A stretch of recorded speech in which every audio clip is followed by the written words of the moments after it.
A very good evening to everybody watching. Thank you for joining us tonight on the evening review.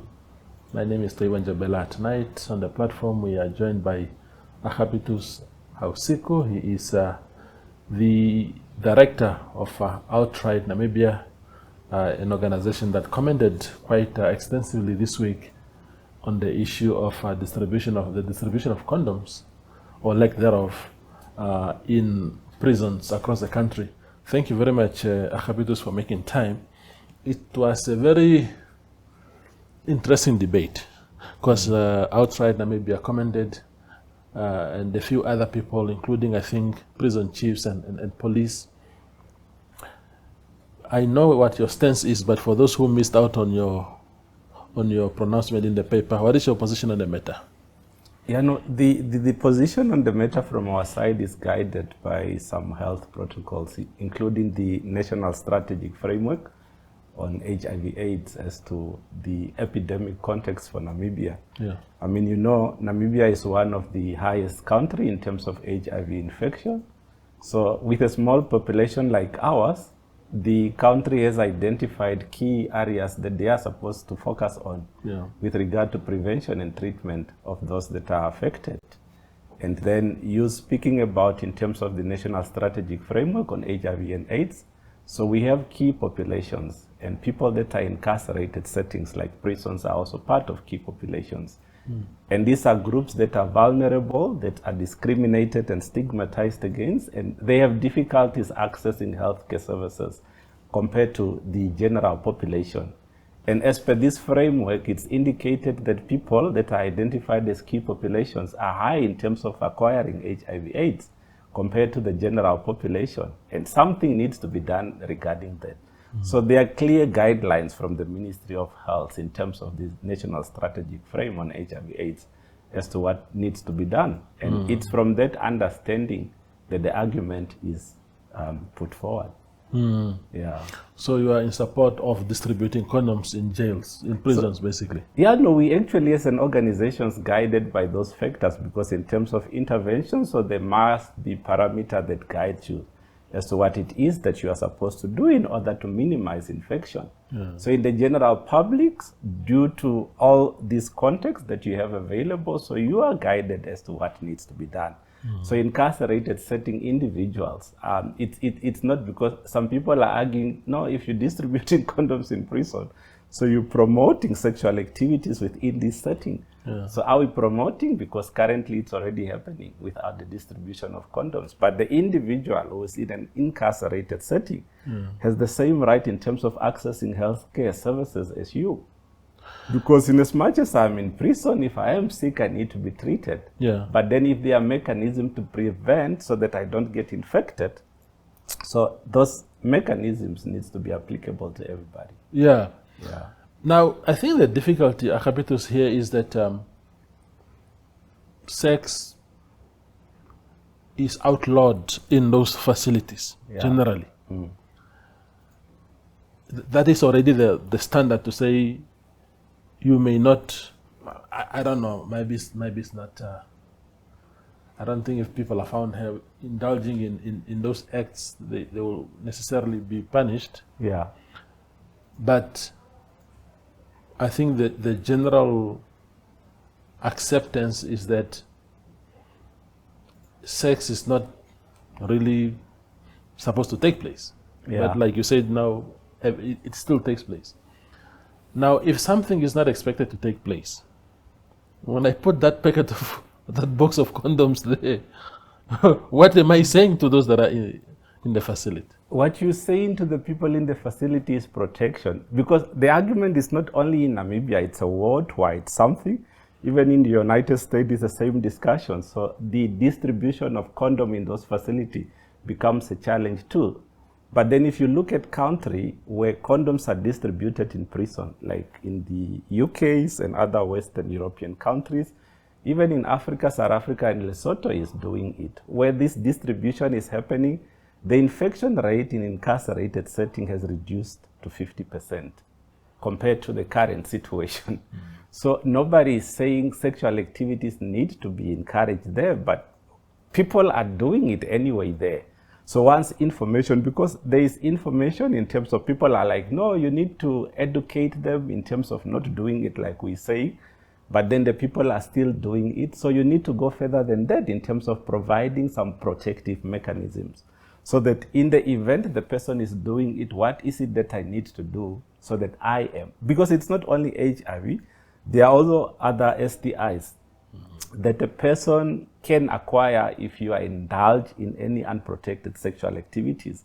So you are looking at it from that angle. So we understand the moral position, because that becomes always a challenge. We're looking at it from a moral point of view, like we say, is it a promotion? It's not necessarily a promotion. Yeah. It is actually a preventative mechanisms that you are doing to ensure that people are necessarily not infected as a result of us not putting measures in place that will ensure the safety of the individual who happens to find themselves in a situation of that nature. Yeah. I mean, one of the issues that was raised in the article in which you commented in the Namibian was about the incidences of rape. Yeah. Where the weaker men are bullied inside those cells, sometimes sexually. Yeah. And people are saying if there are no condoms, maybe these bullies will not be, some of them might not be tempted to go ahead and force themselves onto these perceived weaker men. But once you say condoms are there now, the message to them might be that, okay, now. No, you know, the whole issues of condom distribution, Trevor, it's not just put there. There is an education process that needs to happen. The prison officials are not qualified individuals to do that. You have organizations like OurRight Namibia. You have a lot of other organizations in this country. The Ministry of Health is sitting with that capacity to do that. So they have trained officials that are able to engage and work with prison officials regarding that matter, so that the right information is communicated to the people in terms of using. Because it's not saying condoms are put there, then it means if I need to do it, I just have to pick it. So we first speak into you as an individual in terms of protecting yourself. Whether you are seeing yourself in this prison setting as the stronger person who's supposed to dominate everybody to do whatever it is that you feel like doing, how are you protecting yourself in terms of your health situation? And if this is because if you are in a position where you think, no, I'm dominant, I'm more powerful to do that, you are able to do it with multiple individuals. Not only are you putting the others at risk, but you are also putting yourself at risk. So what are you doing in terms of protecting yourself? Yeah. Let's look at it, Agapitus, from our domestic setups. Let's assume that you have children at home who are about to reach the age of sexual activities, physical sexual activities. Yeah. Maybe your son is 13 years old. Yeah. Generally, you don't expect that he is sexually active. But once you give him condoms now, because of course you are a parent, because you don't know when he will start. He's a parent, and you just want to be cautious. Yeah.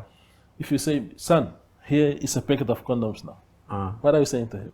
No, you are not saying to him to indulge into any sexual activities. You are saying to him that if you happen to do that, you must be responsible, because there are risks for you to do it unprotected. So you're becoming a responsible parent, because the child will be, because giving the child the condom doesn't mean there is any sexual partner that is readily available for that specific child. But you are instilling a message in the child to say it's a risk for you to do it without protection.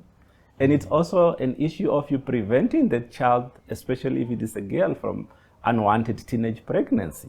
So that she is able to know the moment I do it with any other person without protection, I get STI, I get HIV/AIDS, I can also fall pregnant. So it's unwanted teenage pregnancy.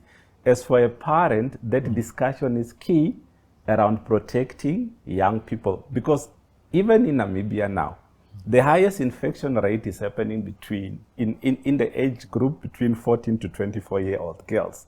So these are young girls that are vulnerable. There are a lot of issues that create this vulnerability for these young people to indulge into this kind of sexual activities. But the lack of education make it worse. Yeah. Because if this young person is educated, they understand as to how to negotiate around it, they will be in a position to request that the person that they are engaged with. Because if you look at these young girls or young boys that's been exposed to all these programs, they are articulate and in a position to protect themselves when it comes to engaging in unprotected sexual activities, compared to somebody that you have never exposed to this. Yeah. When a guy, an inmate who is straight, heterosexual or whatever, of course we've seen incidences of men who go in jail as straight men, as they call themselves, straight men. Yeah. Then they will indulge in sex with other men, and when they're asked, I remember one interview when the guy was asked, "Are you now gay now?" He said, "No, I'm not gay." So I can also understand that it's not limited necessarily to people who perceive themselves as gay. Yeah. But if you are just a straight man, you just want to serve your term, you accepted your fate, and you see prison authorities distributing condoms in your cells there, I mean, that must be scary, just seeing that. No, I mean, it's not the first time that you are seeing a condom. You're coming from the outside where condoms are all over. So you get them in service station. The only church that I think that doesn't distribute it at their facility is the Catholic Church. If you go to an else in health facility, condoms are there, their facility and so on. So they are all over. So it's not like it is the first time that this individual will be able to see a condom. So maybe what one can look at is, has this person experienced people having sex in prison? How is that compared to him seeing a condom? Yeah. Because if he's able to see these two male engage in a sexual act in prison, isn't he supposed to think about their protection and safety? Because if he's able to see it, I believe a lot of these individuals in incarcerated setting are exposed to all this happening. So what are their thoughts around the health situations of individuals doing that? So if you see a condom, it's because I have seen other people in prison doing it. So it is for them. If me as an individual who's like, no, I don't want to do it, it's okay for you. But those individuals that I indulge in that, and also another thing, Toivo, indulging in sexual activity or having sexual intercourse with another man doesn't make you gay. So gay is broader than that. Being gay means you need to go beyond that. Gayness is somebody that is sexually, romantically attracted to somebody of the same sex, not just the sex. So the sex that is happening in prison is not homosexual sex. It's just sex between two males. So homosexuality is broader than that, and it's deeper than that. It is not only the sexual activity. So that individual in prison doing it might come out of there and continue his heterosexual life outside. So that means he gets into prison, get engaged into such sexual activity. When he's outside, he's looking for a woman to marry, or he left a girlfriend outside. Now what is happening? So he has gotten infected in prison, and now he's bringing it to the wife outside. And it's the same dynamic even outside when it comes to female sex workers. We are saying, who are their clients? It's married men. Married men or unmarried men that goes and pick up these female sex workers. And if there is no protection, that married man is bringing it to the wife. And you are continuing the cycle of infection. And that is actually where we are saying there must be a preventative mechanism, because to say no, they will not do sex. So the prison officials are not sleeping in the cells with the prisoners. They are outside here. The cells are far away there. So they only come at a certain time when they have to take them out, or coming at a certain time when they are taking them out to go have breakfast, or whatever it is that they are having.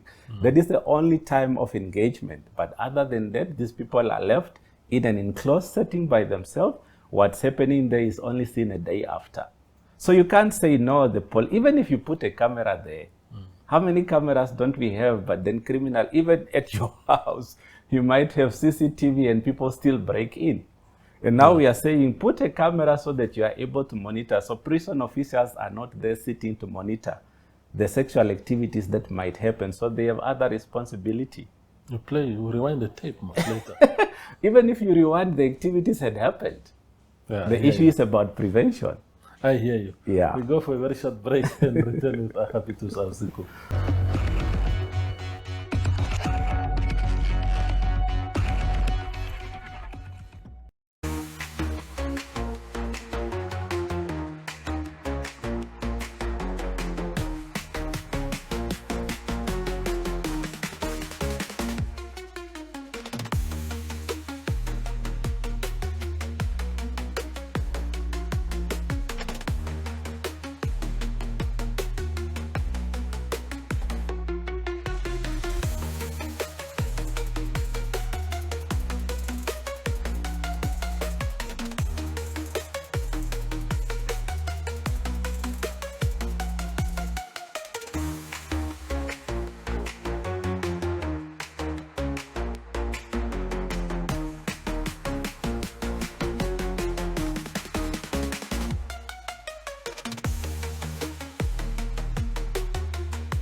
Life is unpredictable and one needs to be protected against any eventuality. Get Santam legal access from as little as 50 Namibian dollars a month for when you find yourself in need of legal representation due to civil cases, criminal prosecution, and family matters such as divorce, child maintenance, and custody. It also covers labor disputes, disciplinary hearings, and unfair dismissal or retrenchment. With Santam Legal Access, you'll receive free legal advice on almost every legal aspect, whether the specific matter is covered by your policy or not. For true peace of mind and legal protection when you need it most, call us on 061 292 8000. Santam. This is freedom.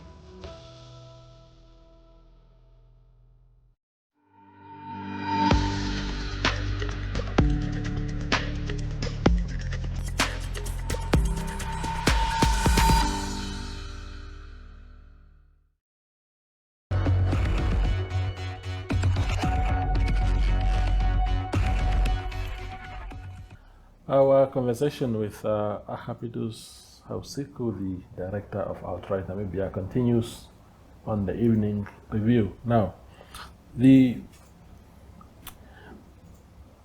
have also the issue of the laws now, Agapitus, when it comes to, you saw a lot of judgments that came out of court in recent years, about same-sex. Of course, that is more to do with marriages. Then there was that landmark ruling about sodomy, I think. It was actually in favor of Mr. Dausab, who brought the case. So sexual activities, just to be clear, sexual activities between men, whether it's inside of jail or outside, as the law stands, it's not illegal. It's not a transgression of any law. No, the ruling, like you're saying, that was in favor of Mr. Dausab, so that decriminalized sodomy. So, but then the government appealed. Yeah. So we're still waiting for the final ruling from the Supreme Court. So as it stands currently, while we are waiting for the final ruling from the Supreme Court, so it is still that legality component around it. But the basis of that was on the Constitution in terms of your dignity as an individual and equality before the law for everybody. So that is actually the basis around it, and that is actually why the ruling was made on the basis that it was made. So when something like that happened, yeah, in that sequence, Mr. Dausab goes to court, he wins the case, the state appeals. Yeah. So what is applicable now? Do you say the ruling stands, people must do things in accordance with the ruling now? Or do you say, oh, pending the Supreme Court ruling, that act remains? Yeah, pending the Supreme Court ruling, that act remains. So pending the Supreme Court ruling, so the act remains. Meaning, yeah, okay. Yeah. So it remains essentially a criminal offense, Yeah. as per the act. Yes. That is exactly why I'm saying that. The legality component around it. Yeah. No, I spoke about those components from the beginning, the issues of morality, the legal position around the issues, and the complications around all these matters, not only for Namibia, but for other countries. Yeah, but that's what I'm saying now. But then Toivo, when you're looking around health-related issues, legal is something that me and you are making up. So it's Parliament that passes this law. Yes. So, but then when it comes to HIV infection, so it doesn't care about the legal position. But you as a country need to institute measures that will ensure that your citizen and your population is protected. Yeah. So you can't now say, no, just because we have this law that speaks to this, people must just die. You made that law. Why are people supposed to die on a law that you made? Oh, I get that. So it's not natural. I get that. Yeah. But if you start distributing condoms in jail, you are becoming a catalyst and a facilitator of an activity that the law says is actually illegal. So the law says an activity is illegal, but the Constitution is clear around it. The dignity of the person needs to be protected. That person must have access to health facility like everybody else.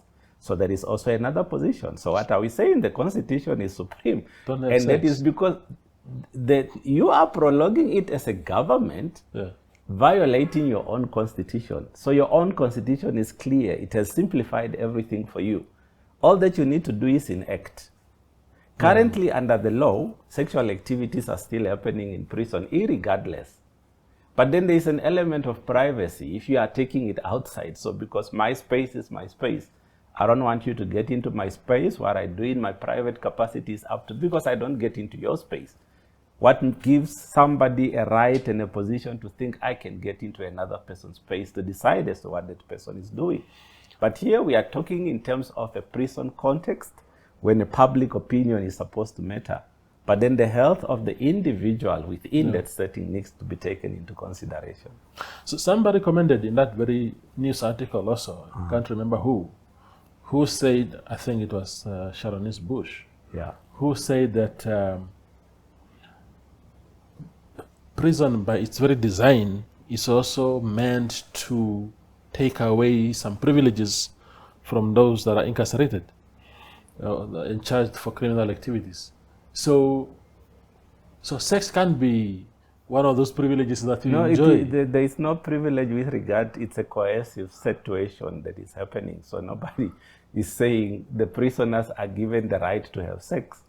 I don't know where that is coming on. So the privilege is already removed from you by the mere fact that you are incarcerated. So nobody says people in prison, one of the privileges they are supposed to have. So we saying having the condoms there doesn't mean we are giving them the privilege to have sex. The activity is already happening irregardless.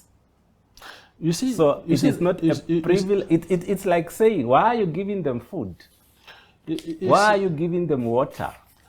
You see, you are spending a lot of money on food and water. So if it's about privileges, remove everything. Yeah. Let them starve, because you are saying you are punishing these individuals. Yeah, but that line of argument, Agapitus, is the same as saying crime happens. It's not supposed to happen, but it's happening. And therefore, okay, then you can add to your argument, but your basis is that no, crime is already happening, so we can't do this or that, because whether we do this or not, crime will still happen. No, it's unrelated. This is a health right issue. Crime is completely an individual deciding, I'm going to do that. But then when it comes to health, so it needs to be in a position where you as an individual is aided to make decisions with regard to your health rights. So you are supposed to be in a position where you are accessing services without discrimination. Yeah. It's about your health right. You're not committing any crime. You're not stealing anybody's thing. So we're saying, no, this individual is incarcerated, he's in prison, but what other rights are there? Because the risk with regard to indulging. So people are indulging in sexual activities within this setting. And it's not only happening in Namibia, it's a worldwide thing, like I said at the beginning. But then what we're saying based on study and research from WHO and UNAIDS, countries that are doing it have reduced infections in this setting. Another thing that we are supposed to get from the correctional services is statistic. The information is not coming in terms of infections within this setting. People that are coming in, when they are out, what is their health status? Not that we need to know the individual who's coming out positive, just numbers, to really understand and have an idea around as to what. Because these people are getting back into society. How are they coming back into society as? Yeah.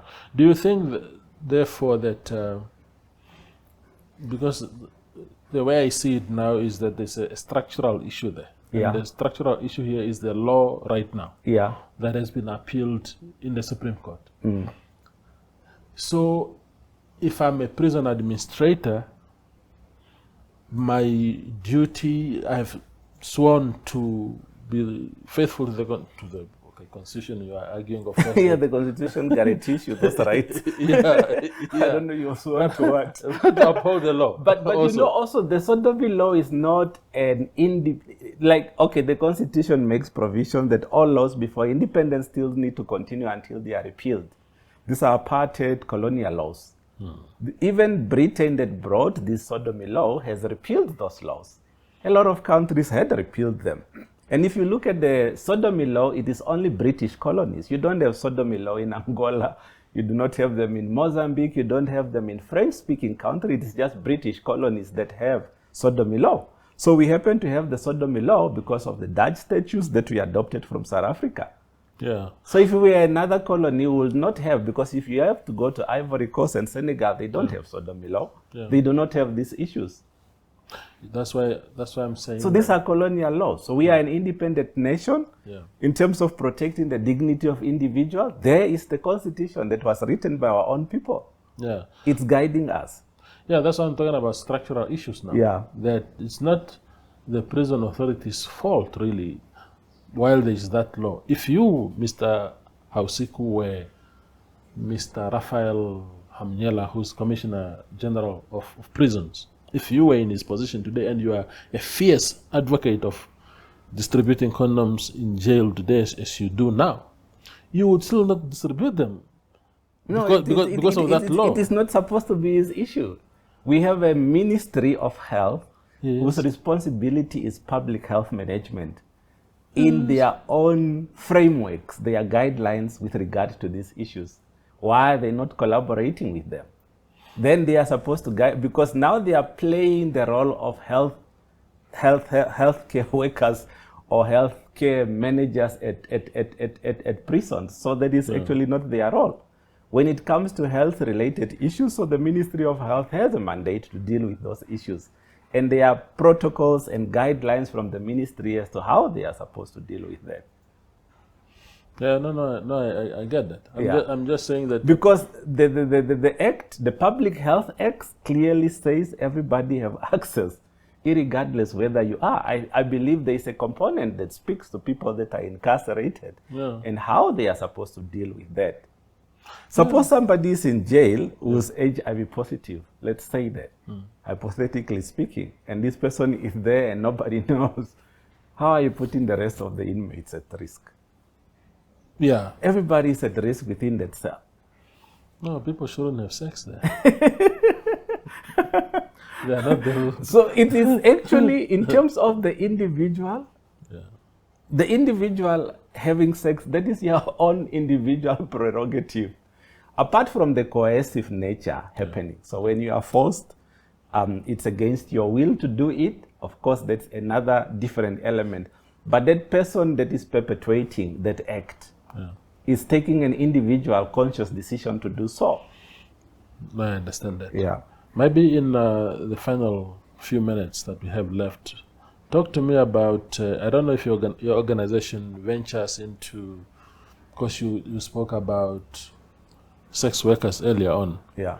Do you do any work, advocacy work around that industry? I'm asking because there's also that huge debate now in the country to say, should we legalize prostitution, as they want to call it, as some call it, sex work? Yeah. And some say, no, that would be the end of us as a society. In as a society, we are so morally entangled that we are so scared of a lot of things that we don't even understand. So let's talk about the sex work component. Legalizing it doesn't mean everybody is free flow going to do it. Yeah.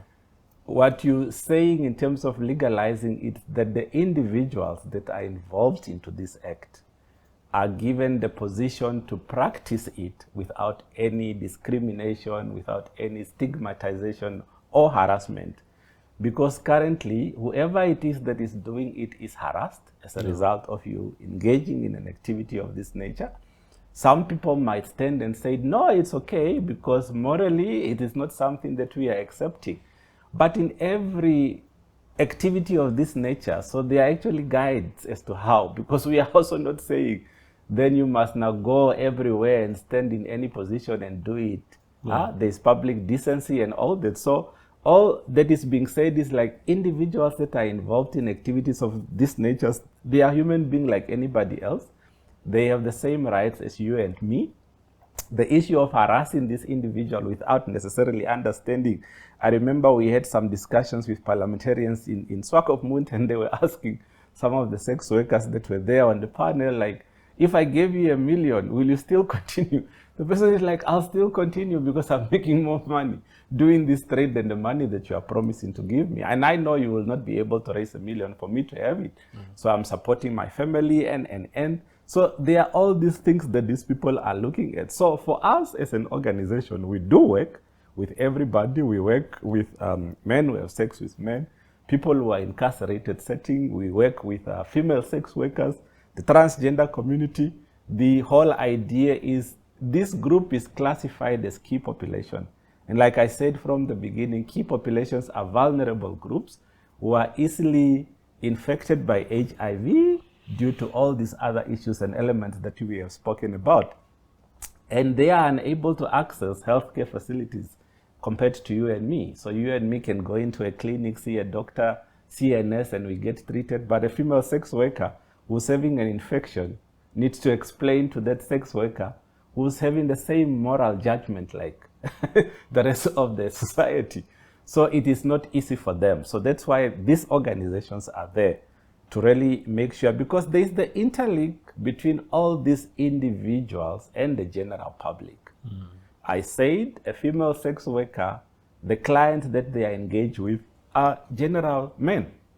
These are married men, these are working men. And also, sex work is not only standing in the street. Sex work, you get professional ones. Yeah. And who is supporting it? These are married men, these are supporting these activities. So, and we happen to see and come across a lot of these activities happening. And also the understanding, the issues like we said at the beginning, homosexuality, who is a gay or a lesbian individual.